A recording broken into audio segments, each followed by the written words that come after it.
Երբ այս տարվա օգոստոսի 8-ին Վաշինգտոնում ստորագրվեց խաղաղության հռչակագիրը, մեր ընդդիմությունը սկսեց ասել, որ սա միակողմանի զիջում է, որ Հայաստանը Ադրբեջանին ճանապարհ է տալիս, իսկ փոխարենը որևէ ճանապարհ չի ստանում, որ Հայաստանը շարունակելու է մնալ շրջափակման մեջ։ Անցավ ընդամենը 2-3 ամիս, եւ մենք արդեն ունենք իրավիճակ, երբ Ադրբեջանի տարածքով երկաթուղով ներմուծվել է ցորեն Ղազախստանից եւ Ռուսաստանից։ Այսինքն առաջին անգամ 1991 թվականից հետո Ռուսաստանից եւ Ղազախստանից Հայաստան երկաթուղով ներկրվել է որևէ բան։ Եվ թվում էր, թե ընդդիմությունը պիտի ընդունի իր սխալը եւ ասի, որ շատ լավ, ամեն դեպքում շրջափակման ուղղությամբ քայլ է կատարվել, բայց իրենք գտել են նոր հանճարեղ փաստարկ, որ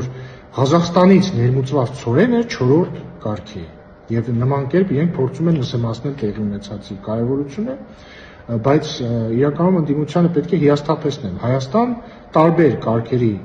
ցորեն միշտ էլ ներմուծվել է առաջին, երկրորդ, երրորդ, չորրորդ եւ ներմուծվել է Ռուսաստանից, որովհետեւ այն ժամանակ միակ աղբյուրը Ռուսաստանն էր, միակ ճանապարհն էր Լարսն էր։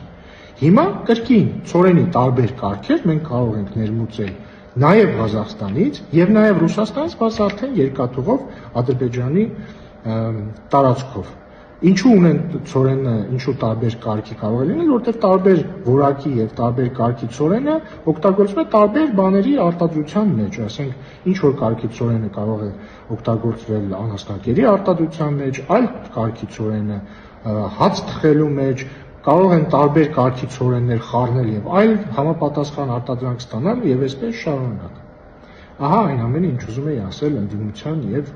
իրենց սինթեզերի, ինչպես նաեւ լավ լուրերի մասին, այն է ապաշրջափակման ընթացքի մասին։ Լավ եղեք։